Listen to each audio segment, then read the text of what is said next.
வணக்கம். இன்றைய நாளுக்கான பிரதியூடகத்தின் முக்கிய தலைப்புச் செய்திகளின் தொகுப்பு.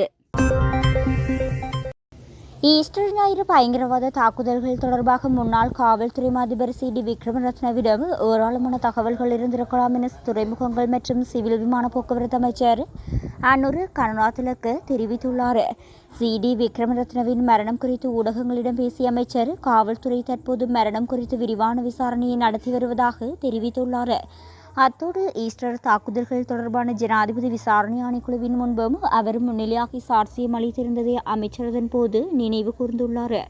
இந்நிலையில் காவல்துறை விசாரணைகளிலிருந்து குறிப்பிட்ட தகவல்கள் இன்னும் வெளிவராததால் விழிப்புடன் இருப்பது அவசியம் என்றும் அமைச்சர் கருணாதிலக்க தெரிவித்துள்ளார். செம்மணி மனித புதைகுழியின் 3ஆம் கட்டத்தின் 38ஆம் நாள் அகழ்வு பணிகள் நடைபெற்ற வேளை சிசுவின் எலும்புக்கூடு ஒன்று கண்டுபிடிக்கப்பட்டுள்ளது.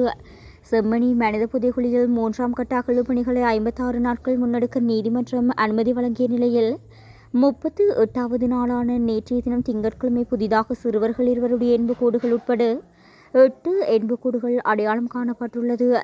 நேற்று முன்தினம் ஞாயிற்றுக்கிழமை உட்கார்ந்த நிலையில் காணப்பட்ட எலும்புக்கூட்டினை சுத்தம் செய்யும் பணிகள் நேற்றைய தினம் முன்னெடுக்கப்பட்டுள்ளது. அதேவேளை பெரிய எலும்புக்கூட்டிற்கு அருகில் சிறிய எலும்புக்கூடு அடையாளம் காணப்பட்ட நிலையில் அதன் கீழிருந்து மேலும் ஒரு சிசுவின் எலும்புக்கூடும் அடையாளம் காணப்பட்டுள்ளது.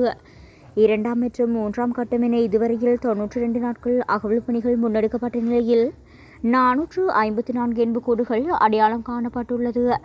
இந்நிலையில் 440 எலும்புக்கூடுகள் முற்றாக அகழ்ந்தெடுக்கப்பட்டுள்ளன. அரசு புலனாய்வு சேவையின் முன்னாள் பிரதானி சுரேஷ் அலி முன்னாள் ஜனாதிபதி கோட்டாபய ராஜபக்ஷவின் அனுமதியோடுதான் அனைத்து வேலைகளையும் செய்தார் என்று முன்னாள் இராணுவ தளபதி ஃபீல்டு மார்ஷல் சரத் பொன்சேகா தெரிவித்துள்ளார். கோட்டாபய ராஜபக்ஷவிடம் கேட்காமல் எதனையும் சுரேஷ் அலி செய்ததில்லை.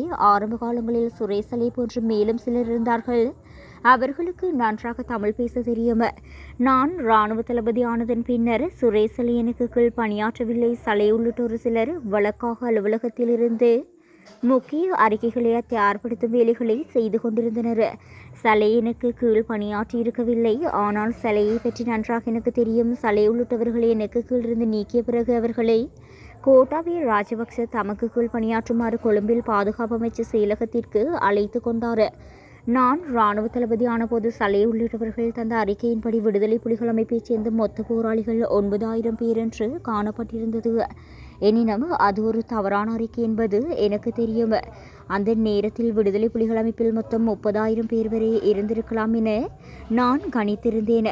அதேபோல அதன் பின்னரான அறிக்கைகள் மற்றும் கணக்கெடுப்புகளின் ஊடாக கிட்டத்தட்ட 32,000 பேருக்கு அதிகமான விடுதலை புலிகள் அமைப்பின் போராளிகள் இருப்பதாக கண்டறியப்பட்டது. எனவே சலை உள்ளிட்டவர்கள் இராணுவத்திற்குள் இருந்து இப்படியான வேலைகளை தான் செய்து கொண்டிருந்தனர் என குறிப்பிட்டுள்ளார். இலங்கையின் முன்னாள் போலீஸ் மாதிபர் சி.டி. விக்ரமரத்னவின் பூதவுடலுக்கு எதிர்க்கட்சித் தலைவரான சஜித் பிரேமதாச இன்றைய தினம் நேரில் சென்று இறுதி அஞ்சலி செலுத்தியுள்ளார். இதன்போது அன்னாரின் குடும்பத்தினருக்கு தனது ஆழ்ந்த அனுதாபங்களையும் கவலையையும் அவர் தெரிவித்துள்ளார். இந்நிலையில் முன்னாள் போலீஸ் மாதிபர் சந்தன விக்ரமரத்னவின் சர்ச்சைக்குரிய மரணம் துப்பாக்கி தவறுதலாக வெடித்ததால் ஏற்பட்ட விபத்தாக இருக்கலாம் எனவும் அவரது நெருங்கியவர்கள் தெரிவித்துள்ளனர். இதுகுறித்த இறுதி நீதி மருத்துவ அறிக்கை விரைவில் வெளியாக உள்ளது. இலங்கையில் டெங்கு நோய் பரவல் தீவிரமடைந்துள்ள போதிலும் அரசு அதனை தடுப்பதற்கு ஆக்கப்பூர்வமான நடவடிக்கைகளை எடுக்காத அரசியல் பிரசாரங்களிலேயே கவனம் செலுத்தி வருகின்றது என ஸ்ரீலங்கா பொதுஜன பெரமுனவின் பொதுச் செயலாளரும் முன்னாள் நாடாளுமன்ற உறுப்பினருமான சட்டத்தரணி சாகர காரியவசம் குற்றம் சாட்டியுள்ளார். இந்த வருடத்தில் இதுவரை 53 டெங்கு மரணங்கள் பதிவாகியுள்ளன. நேற்று முன்தினம் கூட 16 வயதுடைய சிறுமியொருவர் உயிரிழந்துள்ளார். வீதி பயனாளிகள் வாகனங்களை சோதனையிடுவதும் அரசு நிறுவனங்களுக்குள் தமது ஆதரவாளர்களை உள்வாங்குவதுமே நடக்கிறதே தவிர நாடு சுத்தப்படுத்தப்படவில்லை.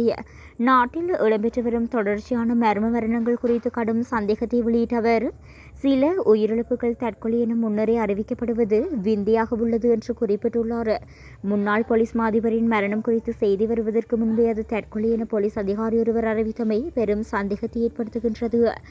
அரசு டெங்கு மற்றும் கோவிட்-19 நோயை கட்டுப்படுத்திய அனுபவம் உள்ளவர்களின் ஆலோசனைகளை பெறாது தனது அகந்தியுடன் செயற்படுகிறது என்று தெரிவித்த சாகர காரியவசம், இத்தனை சர்ச்சைகளுக்கு மத்தியிலும் பிரதம நீதியரசரின் பதவிக்காலத்தை நீடிப்பதற்கு அரசின் எவ்வளவு தீவிரமாக முயற்சிக்கின்றது என்பது பெரும் சந்தேகத்தை ஏற்படுத்துகின்றதும் எனவும் தெரிவித்துள்ளார்.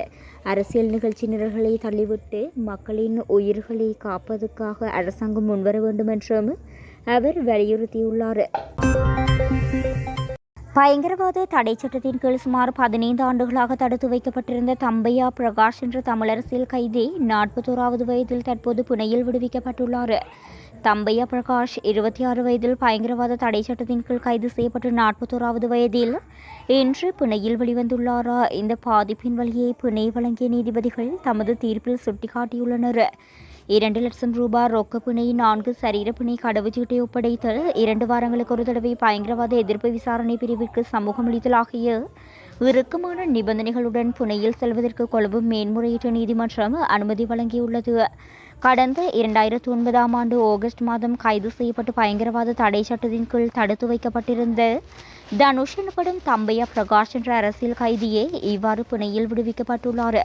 விசாரணைக்காக காத்திருந்த போது அவர் தமது இளமை பருவத்தின் பொன்னான காலத்தை சிறையில் கழித்துள்ளதாக மேன்முறையீட்டு நீதிமன்றம் தனது உத்தரவில் குறிப்பிட்டுள்ளது. நீண்ட காலமாக நிலுவையில் இருந்த இந்த வழக்கில் 3வது பிரதிவாதியான தம்பையா பிரகாஷ் என்ற தனுஷுக்கு பிணை மறுத்த கொழும்பு நீதிமன்றத்தின் உத்தரவை மேன்முறையீட்டு நீதிமன்றம் ரத்து செய்துள்ளது. தம்பையா பிரகாஷிற்கு எதிரான குற்றப்பத்திரிகையில் 230 குற்றச்சாட்டுகள் உள்ளடக்கப்பட்டுள்ளதுடன் அவற்றில் 115 குற்றச்சாட்டுகள் பயங்கரவாத தடை சட்டத்தின் கீழும் மேலும் 115 குற்றச்சாட்டுகள் அவசரகால ஒழுங்குமுறைகளின் கீழும் குற்றம் சுமத்தப்பட்டுள்ளன.